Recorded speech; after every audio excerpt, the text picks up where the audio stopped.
Now all we have to do is epoxy them up and, make the legs look muscular and appropriate for Red Hulk, and create the feet. Now we have these 2 feet from Planet Hulk, but if you put them under these legs, it would make them too long. So this is what we're going to do. We're going to cut off the front portion. So pretty much the portion right behind that little, what would you call that? That little screw hole there. Right behind that, we're going to cut the whole thing off. So we just get the front posable toe section.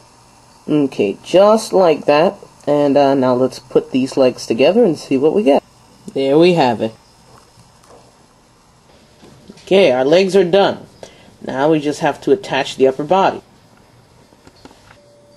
And here's the finished product. Now, as you can see with these things on either pectoral muscle, they're extensions, which thus make the figure's pectorals look a lot bigger when painted, because we're going to paint it all red, so it won't stick out as much.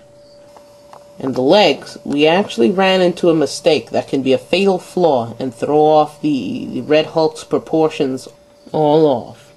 Now, here was the mistake. I did not cut off enough at the end of the ankles, making the leg too long when I added the clay that makes the bottom of the feet. But here's a tip that should help that along. You see this vent-like indentation? The ankle should be just below this vent. Use this as a measuring marker.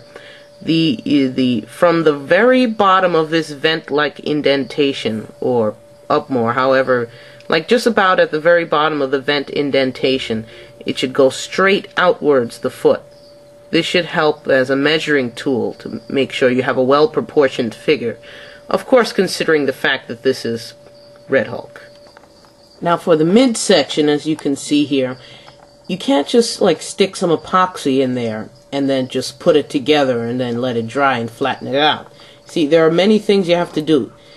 A proper method would be to articulate the legs forward like this.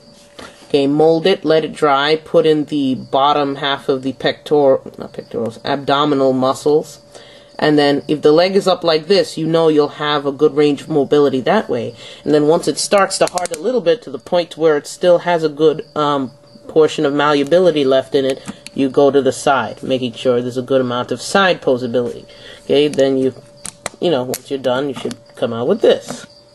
Okay, one more thing is, you want this guy to have a very thick body. His upper body should be very big in proportion to his legs. But his legs, like all of his features, like his upper body should be very large in proportion to his legs, but all of his features should be very thick. All of his features are overly thick. So another thing you want to do, aside with making his pectorals longer, you also want to make his, whatever you call these muscles on the side here.